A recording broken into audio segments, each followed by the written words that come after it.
Dans les archives militaires les plus classifiées du monde, protégées par des codes que même les superordinateurs ne peuvent craquer, se trouve un dossier qui décrit un homme qui n'est ni général ni soldat d'élite, mais dont l'épée défendra le Mahdi contre les plus grandes armées de l'Antéchrist. Cet homme, dont l'entraînement a commencé dans l'ombre il y a des décennies, ignore encore qu'il est l'élu choisi pour être le bouclier vivant de l'imam al-Mahdi. Sa révélation va vous glacer le sang, et son histoire va redéfinir votre compréhension de la guerre finale entre le bien et le mal. Ce qui rend ce dossier particulièrement terrifiant, c'est qu'il décrit avec une précision chirurgicale les événements militaires actuels que nous observons tous et que chaque conflit mondial que nous suivons n'est en réalité qu'une répétition générale préparant l'émergence de ce guerrier divin. Les manuscrits anciens, soigneusement cachés dans les bibliothèques les plus sécurisées de Turquie, d'Arabie Saoudite et du Pakistan, décrivent le troisième témoin avec des détails qui font frémir.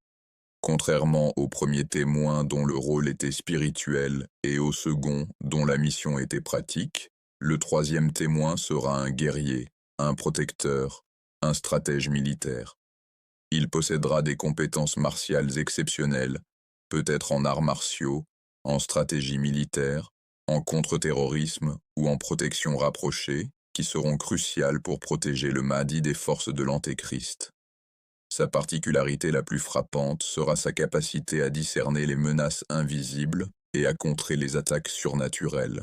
Les textes anciens parlent de mains qui manieront l'épée de la foi et d'un cœur qui ne connaîtra pas la peur face à l'armée de l'imposteur. Mais qui est vraiment cet homme? Les prophéties maintiennent délibérément son identité secrète, et pour cause, si son nom était connu, les forces des ténèbres tenteraient de l'éliminer avant même qu'il ne commence sa mission. Ce que nous savons, c'est qu'il a grandi dans l'ombre, ignorant sa destinée jusqu'au moment choisi par la sagesse divine. Il a mené une vie apparemment ordinaire, développant inconsciemment les compétences dont il aura besoin plus tard. Peut-être est-il actuellement militaire dans une unité d'élite, perfectionnant des techniques qui serviront à protéger le Mahdi. Peut-être est-il agent de sécurité, apprenant l'art de la protection rapprochée. Ou peut-être est-il artiste martial, maîtrisant des disciplines de combat qui deviendront essentielles dans la bataille finale. Sa préparation spirituelle, bien que différente de celle des deux premiers témoins, n'en sera pas moins intense. Depuis son plus jeune âge, il aura développé une relation particulière avec la protection. Non pas la protection théorique des manuels, mais la protection active qui sauve concrètement des vies. Il aura un instinct naturel pour détecter le danger et une capacité innée à neutraliser les menaces. Son cœur sera rempli d'un courage actif, non pas un courage téméraire, mais un courage sage qui sait quand frapper et quand protéger. Le moment de sa révélation à lui-même sera aussi dramatique que soudain. Contrairement aux deux premiers témoins dont la reconnaissance fut progressive, la prise de conscience du troisième témoin sera immédiate et liée à un danger mortel. Il fera face à une situation de crise extrême où son intervention sauvera miraculeusement des vies. Et dans ce moment de grâce, il comprendra la nature de sa mission divine. Des rêves prémonitoires lui montreront des scènes de bataille futures. Des intuitions soudaines lui révéleront des techniques de combat inhabituelles, et une force surnaturelle se manifestera dans ses moments d'entraînement. Puis viendra le jour où le Mahdi entrera dans sa vie dans des circonstances périlleuses. Cette rencontre ne se produira probablement pas dans un lieu paisible, mais sur un champ de bataille, dans une zone de conflit ou lors d'une attaque imminente, un lieu en rapport avec la mission de protection du troisième témoin. Le Mahdi s'adressera à lui, non pas avec des paroles philosophiques, mais avec un ordre stratégique, un plan de protection concret face aux menaces immédiates. Et c'est à ce moment que le troisième témoin reconnaîtra, non pas avec l'émotion du cœur ou la certitude de l'esprit, mais avec l'instinct du guerrier, qu'il se tient devant celui qu'il était destiné à protéger. La mission qui lui sera confiée sera périlleuse. Il devra assurer la sécurité personnelle du Mahdi contre des ennemis visibles et invisibles, contrer les attaques des forces de l'Antéchrist et organiser la protection des partisans du Mahdi à l'échelle mondiale. Cela impliquera de développer des stratégies de sécurité innovantes, de former des équipes de protection et d'anticiper les menaces surnaturelles. Chaque compétence qu'il aura développée tout au long de sa vie, chaque expérience de combat qu'il aura vécue, trouvera soudain son sens dans ce plan divin. Mais le chemin ne sera pas facile. Les forces des ténèbres lanceront contre lui leurs attaques les plus sophistiquées.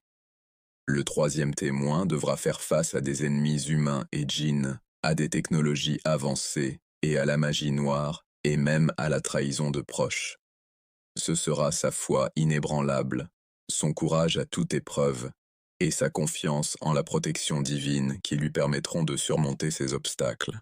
Pendant ce temps, à l'échelle mondiale, les conflits continueront de s'intensifier. Les guerres régionales, les attaques terroristes, les tensions internationales, toutes ces crises que l'humanité traverse actuellement préparent en réalité le terrain pour son travail.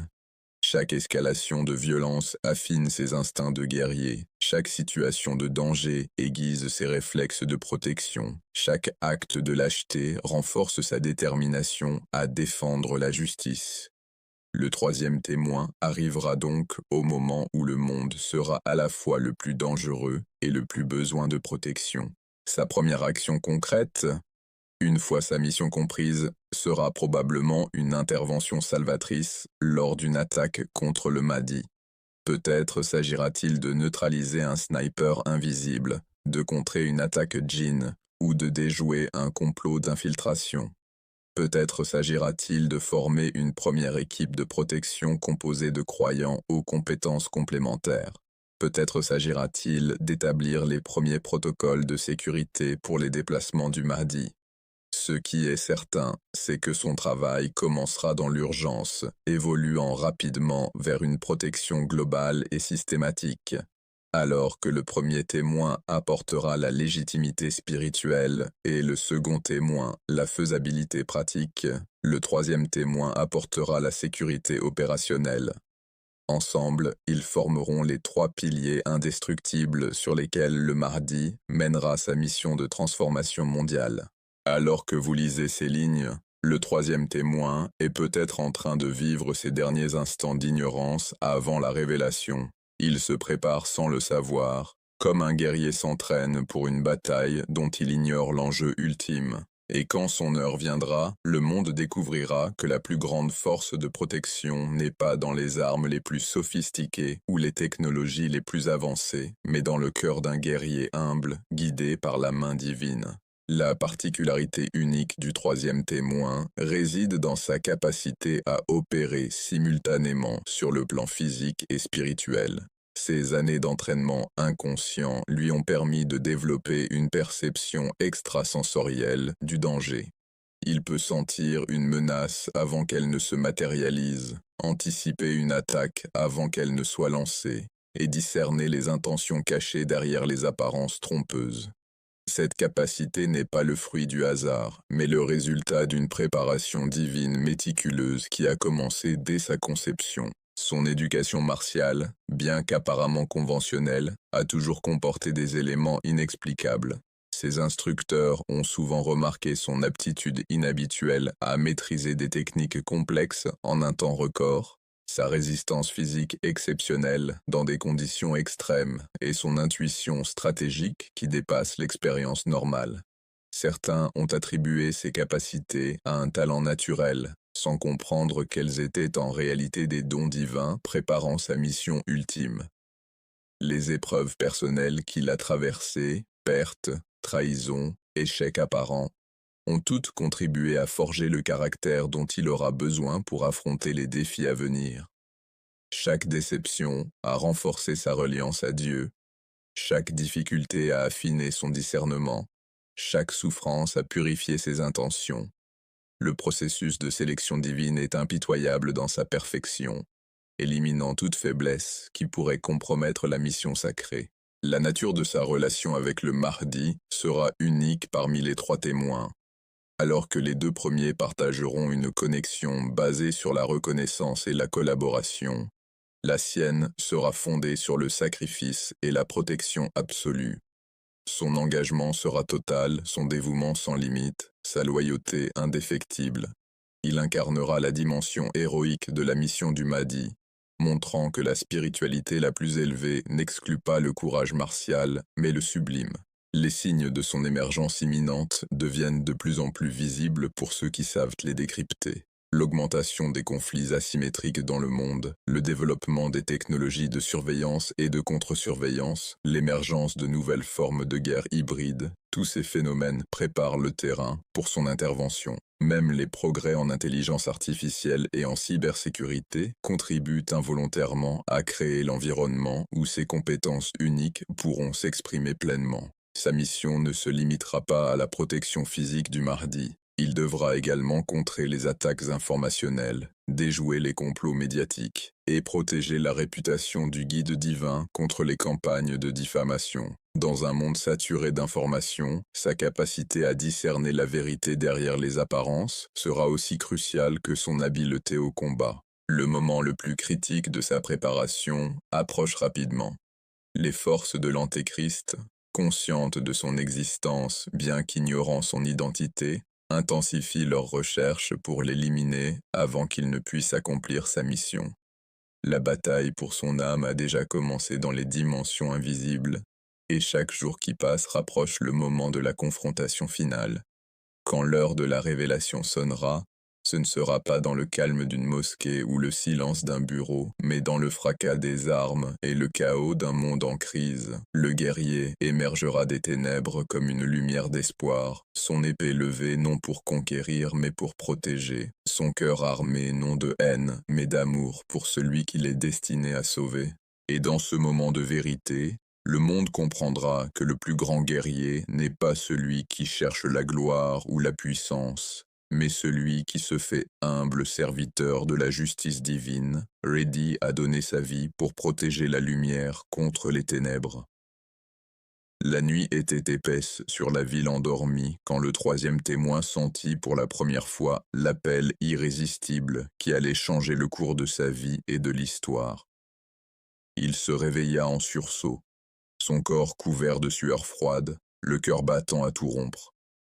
Dans son rêve, il avait vu des scènes de bataille apocalyptiques, des armées immenses s'affrontant sous un ciel de feu, et au centre de cette tempête de violence, un homme debout, immobile et serein, dont le regard semblait contenir toute la paix du monde. Cet homme, il le savait avec une certitude viscérale, était l'imam al-Mahdi, et lui-même était là, se battant comme un démon pour le protéger contre des ennemis innombrables. Les jours suivants furent marqués par une agitation intérieure croissante.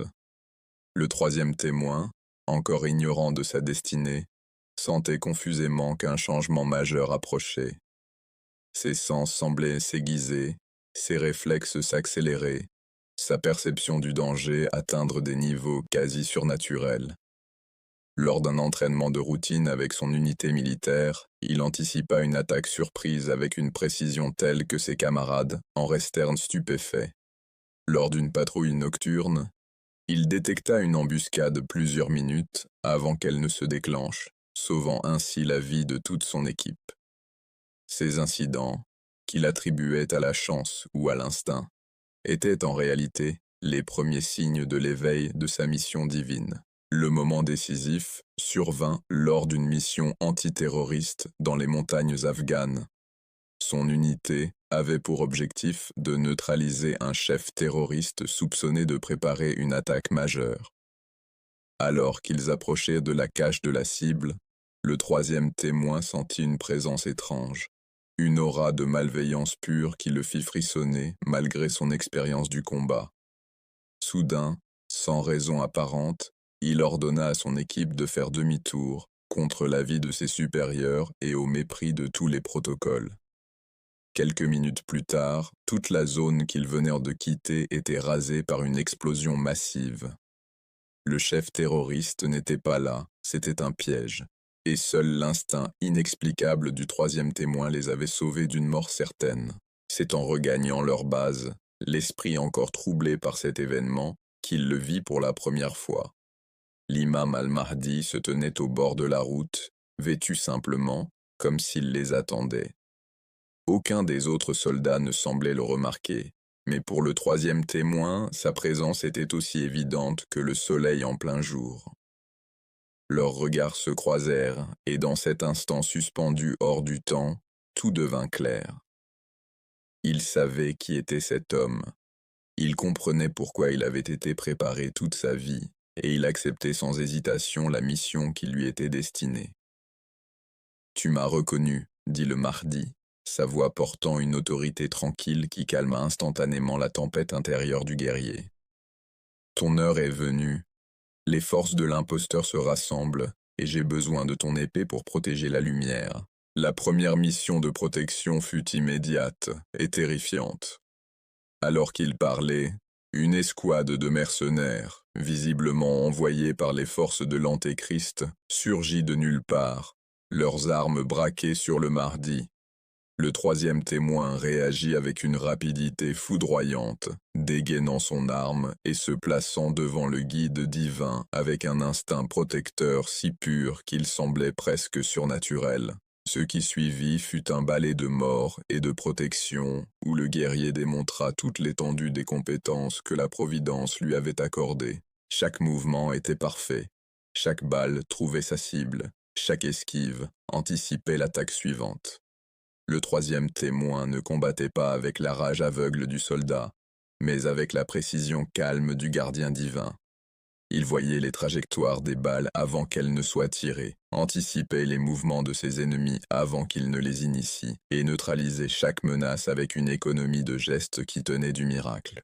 Quand le dernier mercenaire tomba, pas une seule balle n'avait frôlé le Mahdi. « Tu es celui que j'attendais », déclara le Mahdi, son regard empreint d'une gratitude profonde. « Mais ceci n'est que le début. L'ennemi que nous affrontons ne se limite pas à des mercenaires humains. Les forces des ténèbres déploient contre nous des armes que ton entraînement militaire n'a pas envisagées. » Les semaines suivantes furent une période d'apprentissage intense et de révélation progressive. Le Mahdi enseigna au troisième témoin les dimensions spirituelles du combat qu'ils allaient mener. Il lui révéla l'existence des djinns combattants qui servaient l'Antéchrist, les attaques psychiques qui ciblaient l'esprit des croyants et les technologies avancées que les forces du mal avaient développées pour contrer la venue du guide divin. Le troisième témoin découvrit que sa mission s'étendait bien au-delà de la protection physique immédiate. Il devait organiser un réseau de sécurité globale pour les partisans du Mahdi, développer des stratégies de contre-insurrection spirituelle et préparer les croyants aux formes de combat non conventionnelles qu'ils allaient affronter. Sa première décision fut de créer une unité spéciale, composée de combattants dont la foi était aussi solide que les compétences martiales et dont la loyauté envers le Mahdi était absolue. La sélection de ces gardiens fut un processus divinement guidé. Le troisième témoin semblait posséder un don pour identifier ceux dont les cœurs étaient purs et les intentions sincères. Il recruta non seulement des militaires d'élite, mais aussi des artistes martiaux, des experts en sécurité et même des personnes sans formation militaire, mais dotées de capacités spirituelles exceptionnelles. Chaque membre de cette unité, qu'il appelait les gardiens de l'aube, avait été préparé par le destin pour jouer un rôle spécifique dans la protection du Mahdi.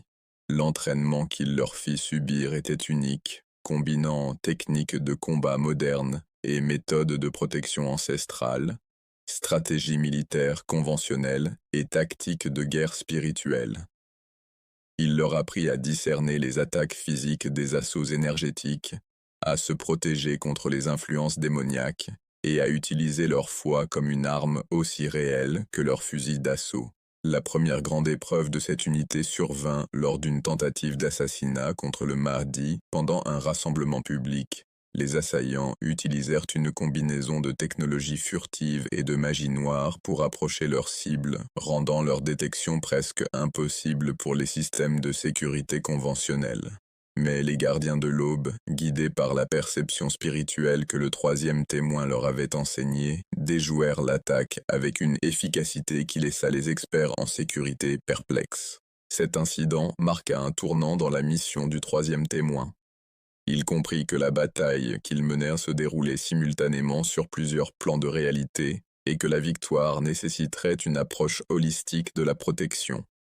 Il commença à développer des protocoles de sécurité intégrant la dimension spirituelle, créant des barrières énergétiques autour du Mahdi, établissant des réseaux de prière pour renforcer sa protection et utilisant les noms divins comme boucliers contre les attaques occultes. La relation entre le troisième témoin et le Mahdi évolua rapidement vers une synergie parfaite. Le guerrier apprenait à anticiper les besoins de protection du guide divin, et le Mahdi révélait progressivement à son protecteur les secrets de la guerre cosmique qu'il menait. Leur connexion devint si profonde que le troisième témoin pouvait souvent sentir les menaces contre le Mahdi avant même que celui-ci n'en soit conscient. Les mois passèrent, ponctués d'attaques de plus en plus sophistiquées des forces de l'Antéchrist. Chaque assaut repoussé renforçait les compétences du troisième témoin et affinait les stratégies des gardiens de l'aube. Ils apprirent à contrer les drones invisibles, à neutraliser les armes à énergie dirigée et à protéger le Mahdi contre les attaques de réalité virtuelle qui cherchaient à compromettre sa perception du monde. Mais le plus grand défi du troisième témoin fut de protéger le Mahdi contre les attaques internes, les traîtres infiltrés dans les rangs des croyants, les doutes semés dans l'esprit de ses partisans, et les divisions créées par les agents de l'Antéchrist.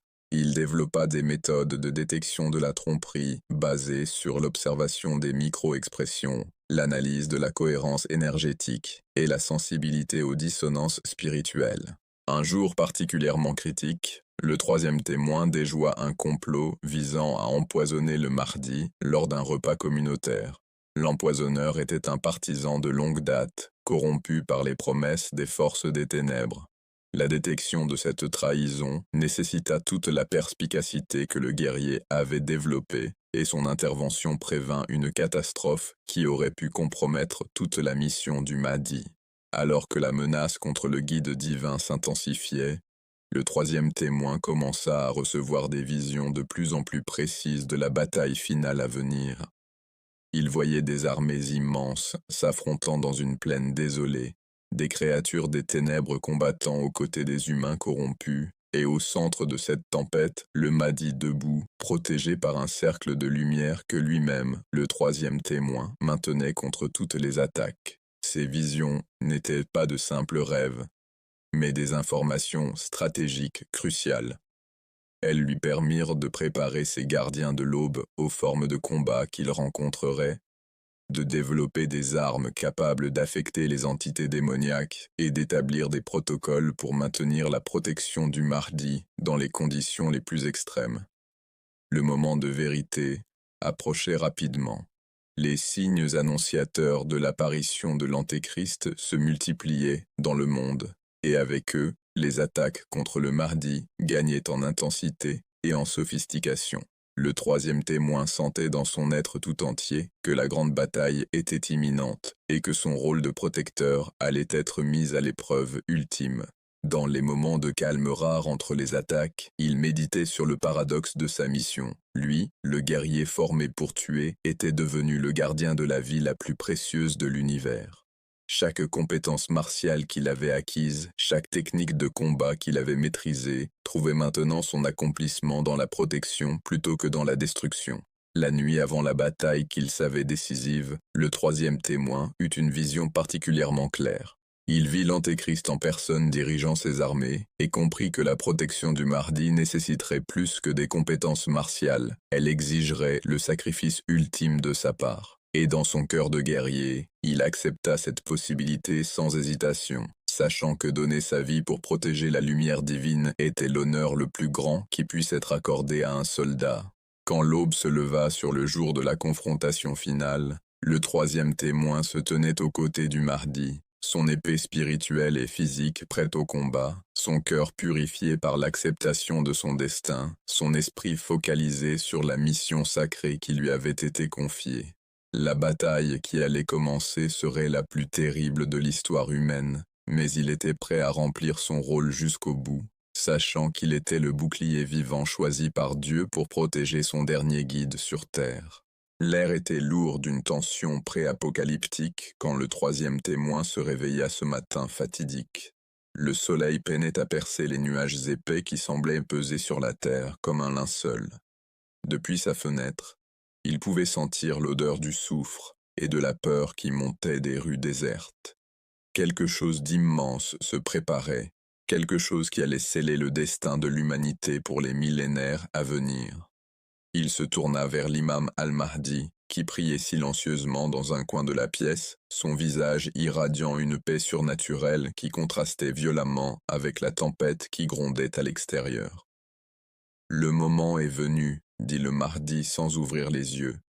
Les armées de l'imposteur convergent vers nous. La bataille que nous avons anticipée commence aujourd'hui. » Le troisième témoin hocha la tête, son cœur de guerrier s'accélérant non pas de peur, mais d'une anticipation sacrée. Tous ces entraînements, toutes ces batailles, toutes ces souffrances l'avaient conduit à ce moment précis. Il vérifia ses armes une dernière fois. Non seulement ses armes physiques, mais aussi ses armes spirituelles que le Mahdi lui avait enseigné à forger dans le feu de la foi. Les premières heures de la bataille furent d'une violence inouïe.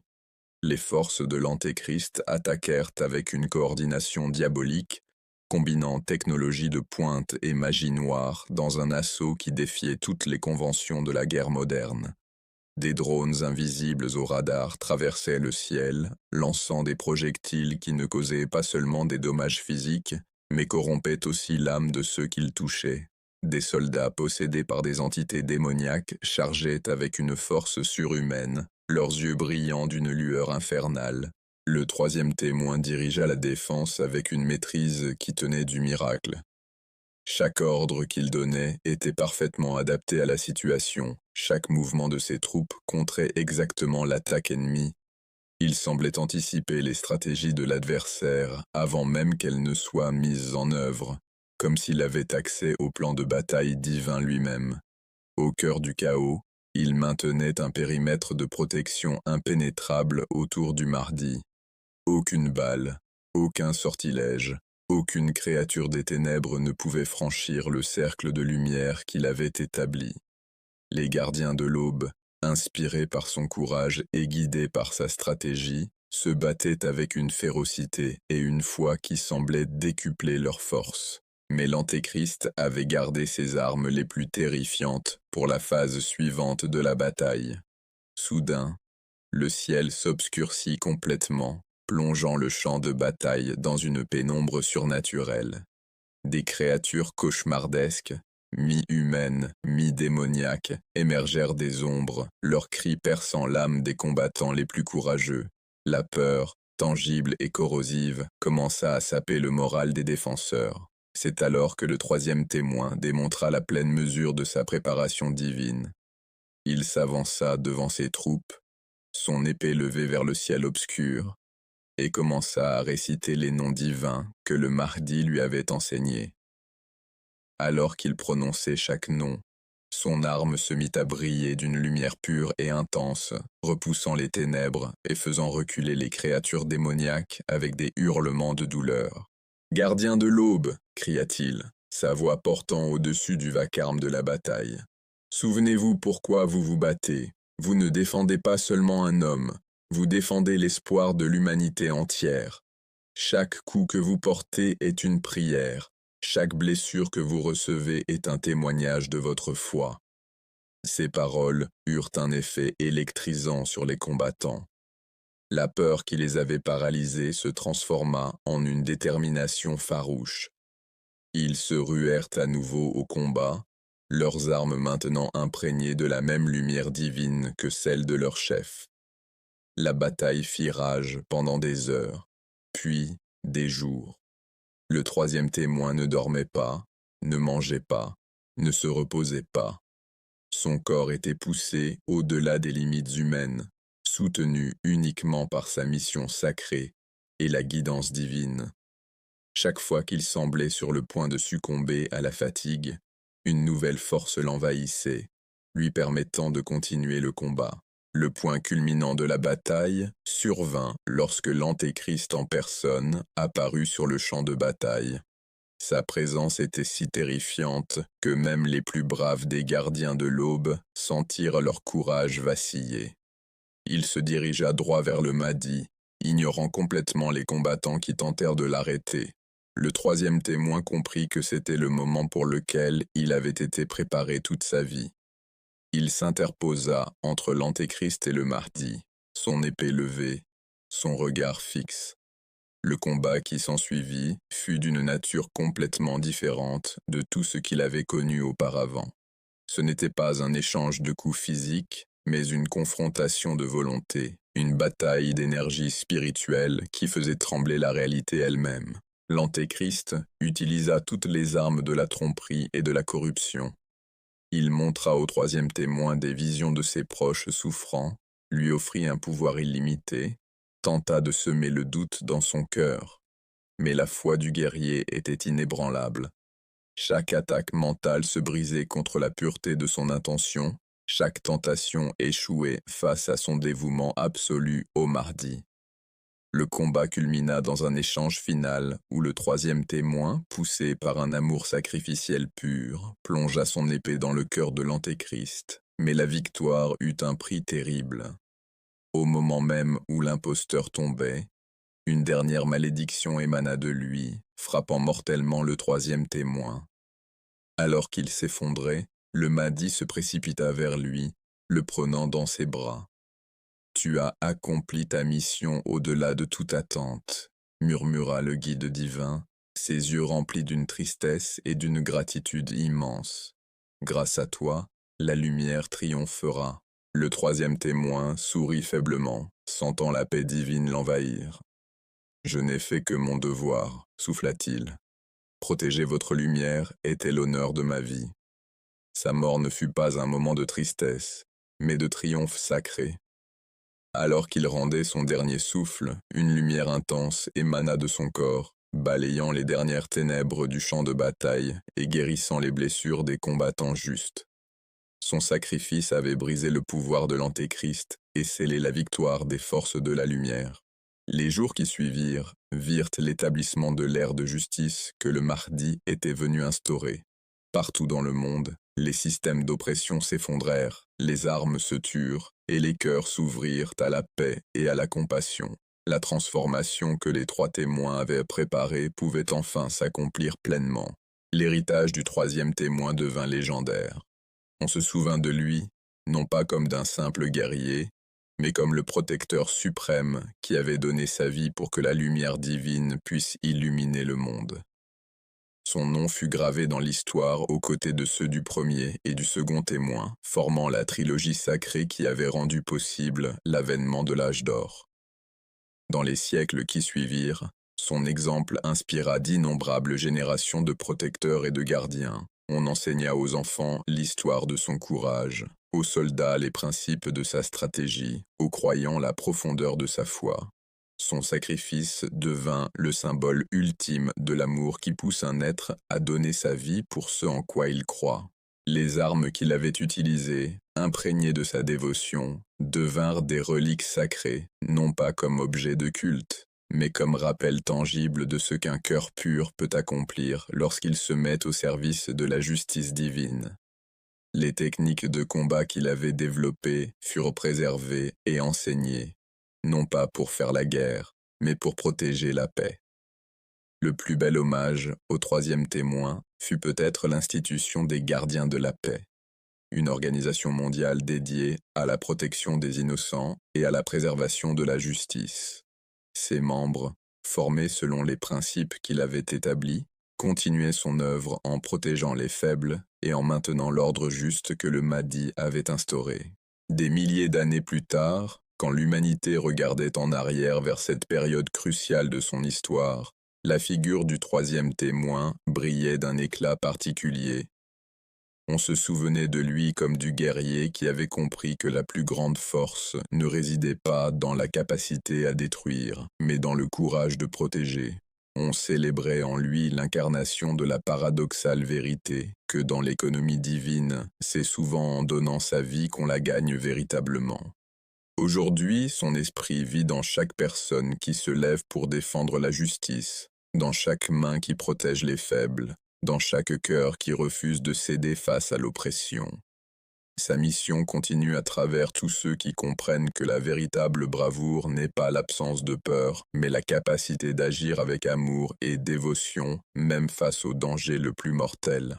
Quand les historiens de l'ère nouvelle étudient les événements qui ont conduit au triomphe final de la lumière, ils reconnaissent unanimement que sans la protection du troisième témoin, la mission du Mahdi aurait pu échouer avant même d'avoir vraiment commencé. Son rôle, bien que moins visible que celui des deux premiers témoins, fut tout aussi crucial dans l'économie divine du salut mondial. Et ainsi, alors que les générations passent et que le monde continue son chemin sous la guidance bienveillante du Mahdi, l'histoire du troisième témoin reste une source intarissable d'inspiration. Elle rappelle à l'humanité que la protection des justes est un devoir sacré, que le courage naît de l'amour, et que le plus grand honneur qui puisse être accordé à un être est de donner sa vie pour une cause qui la dépasse. Mais la vérité ultime de ce sacrifice héroïque, seul Allah, le Très-Haut, la connaît parfaitement.